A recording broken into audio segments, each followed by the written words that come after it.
যে ফ্যাসিস্ট চলে গেলেও ফ্যাসিবাদ অক্ষত আছে। সবাইকে জানাচ্ছি আন্তরিক মোবারকবাদ এবং সালাম। আসসালামু আলাইকুম ওয়া রাহমাতুল্লাহ। সম্মানিত উপস্থিতি, আমরা আজকে এখানে কেন দাঁড়িয়েছি এটা অত্যন্ত পরিষ্কার হয়েছে।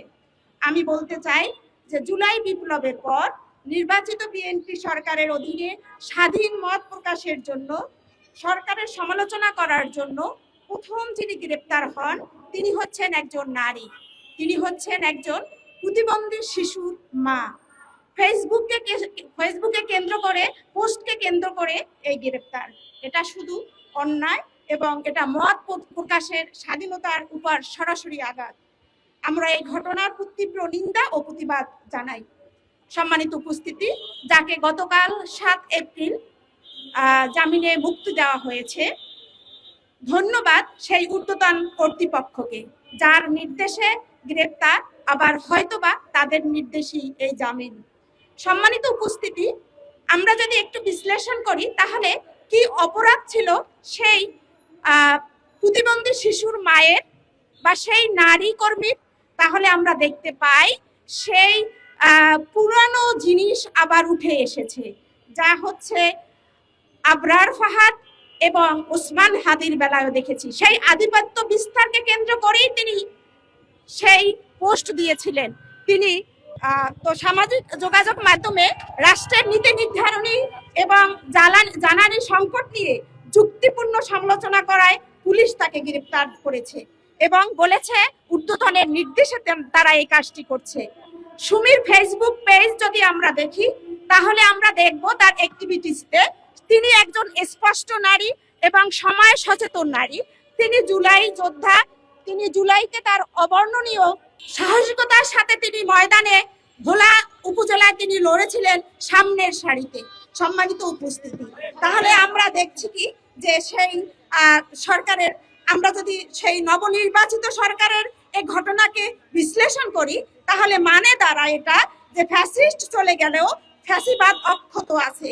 এই অক্ষত ফ্যাসিবাদ রাজনৈতিক ক্ষমতা ও অন্যান্য প্রভাবশালী জায়গায় বহাল তবিয়তে আছে। সম্মানিত উপস্থিত সাংবাদিক ভাই এবং বোনেরা, এই গ্রেপ্তারে বাংলাদেশের নারী সমাজ গভীর উদ্বেগ প্রকাশ করেছে, তারা অস্থিরতা প্রকাশ করেছে, তারা সওদার সাথে যে অমানবিক নিন্দনীয় আচরণ করা হয়েছে এর তীব্র নিন্দা জানিয়েছে। এই আচরণ এক ধরনের কর্তৃত্ববাদী প্রবণতার ইঙ্গিত বহন করে। গ্রেপ্তারের সময় কারণ জিজ্ঞেস করলে পুলিশ বলে সে ঊর্ধ্বতনের নির্দেশে। আমরা যদি সেই ঊর্ধ্বতনকে আবার পর্যালোচনা করি তাহলে দেখতে পাই ফ্যাসিস্ট রেজিমে কি হয়েছিল। ঘটনা 1, 2015 সাল ঢাকা উত্তরা থেকে একজন নারীকে গ্রেপ্তার করা হয়, যার একটি প্রতিবন্ধী শিশু ছিল তার বাসায়। বারবার প্রতিবাদ করার পরও, বারবার পুলিশকে আবেদন করার পরও তাকে ছেড়ে দেওয়া হয়নি, তাকে নিয়ে যাওয়া হয় কারাগারে। এবং রাতে পুলিশ বিভিন্ন বাসা বাড়িতে যে হামলা মামলা করত, সেখানে দেখা গেল সেই সেই নারীকে গ্রেপ্তার করার পর, দায়িত্বশীলকে গ্রেপ্তার করার পরে রাতে তার বাসা থেকে তার ব্যাংকার হাজবেন্ডকে আবার গ্রেপ্তার করা হয়। ঘটনা 2 হচ্ছে কুলাউড়া ভুক্সিমল ইউনিয়ন নীলুফার, যার স্বামীকে রাতে গ্রেপ্তার করতে এসে পুলিশ এই জামাত নারীর একটি রিপোর্ট বই পেয়েছিল। সেই রিপোর্ট বইটি পেয়ে তার 5 মাসের বাচ্চা সহ তাকে গ্রেপ্তার করে সেই কারাগারে নিক্ষেপ করা হয়। এবং দেখা গেছে সেই প্রতিবন্ধী বাচ্চাটি কয়েকদিন বাবা এবং মায়ের অভাবে, যার মুখে খাবার তুলে দেওয়ার জন্য সময় টাইম ফ্রেমে বাধা, শুধু বাবা মা ছাড়া এই সমস্ত বাচ্চাদের ক্ষেত্রে জানা যায় না। সেই বাবা মা যখন তার মুখে খাবার তুলে দেয়নি, বেশ কিছু মাস ভুগে সেই প্রতিবন্ধী ছেলেটি মারা যায়। সম্মানিত উপস্থিত বোনের ভাই, সাংবাদিক ভাইয়েরা, বাংলাদেশের নারীরা কখনো অন্যায়ের কাছে মাথা নত করেনি। সেই 69 থেকে 71 এবং 90, 24 আপনারা দেখতে পেয়েছেন। আমরা আজকে সেই ঐতিহ্য ধারক হয়ে এখানে এসেছি। আজকের এই মানববন্ধন কোনো সংঘাতের মানববন্ধন নয়, এটি ন্যায়ের দাবি, এটি মানবিকতার দাবি, এটি আইনের শাসনের দাবি, ন্যায় বিচার, মানবিক মর্যাদা এবং নাগরিক অধিকার রক্ষার দাবি, রাষ্ট্র সংস্কারের জন্য 24-এর গণ অভ্যুত্থান। সংস্কারের জন্য গণভোট নীরবে নির্ভীতে আজকে কাঁদে। 17 বছরের প্রতিবন্ধী ফ্যাসিস্ট তারাতে নারীরাও ছিলেন সোচ্চার, চোখে চোখ রেখে প্রতিবাদে ফেটে পড়েছিল। দেয়ালের লেখাগুলো এখনো মুছে যায়নি, সেখানে দিনে নাটক রাতে আটক, নাটক কম করো প্রিয় নারী, তুমি প্রতিরোধের মিছিলে নিরাপদ। আজকে নারীরা কি নিরাপদ? আজকে নারীরা, সম্মানিত সাংবাদিক ভাই এবং বোনেরা, আজকে প্রশ্ন রাখছি, নারীরা কি নিরাপদ? সেই সাইবার নিরাপত্তা আইন যা 2025 প্রণয়ন করা হলো, 2013 সে সাইবার নিরাপত্তা সুরক্ষা নিশ্চিত করা, সেখানে অপরাধ সংগঠিতকরণ, শনাক্তকরণ, প্রতিরোধ, দমন এবং উক্ত অপরাধের বিষয় আনুষঙ্গিক বিষয় যেখানে যুক্ত ছিল, যেটা অপ্রতুল থাকার কারণে নূতন করে অধ্যাদেশ আনা হলো। অথচ আমরা দেখতে পাচ্ছি একজন নারী তার নিজস্ব মত প্রকাশের জন্য আজকে তাকে রাতে আবার সেই রাতের নাটক সাজানো হলো। সম্মানিত উপস্থিতি, একজন নিরীহ নারীকে গ্রেফতার করে মামলা দেখিয়ে, ভয় দেখিয়ে জনগণের কণ্ঠকে কখনো রোধ করা যাবে না। দুষ্কৃতকারী সে দুষ্কৃতকারী। এই জন্য সামাজিক যোগাযোগ মাধ্যমে ফেসবুকের যে পোস্টগুলো দেওয়া হয়, আমি বিনয়ের সাথে বাংলাদেশের প্রতিটা মানুষকে বলবো, যারা সোচ্চার ফেসবুকে, আপনারা ভালো করে পড়ুন, ভাষাগুলোকে সুন্দর করুন। আল্লাহ এবং আল্লাহ রাসূল মানুষকে সহনশীলতা শিক্ষা দিয়েছে, সহমর্মিতা শিক্ষা দিয়েছে, সে যে দলেরই হোক। গতকালকে একজন বোন আমাদের ফেসবুকে কয়েকটি নাম প্রকাশ করেছে, যাদের অধিকাংশই দেখেছি আমরা সরকারি দলের। আপনারাও এভাবে যারা ফেসবুকে বিভিন্ন নামে বেনামে লেখালেখি করছে, নারীদেরকে বেইজ্জতি করছে, পুরুষদেরকে সম্মান দিচ্ছে না, তাদেরকে চিহ্নিত করুন, তাদেরকে আইনের আওতায় আনুন।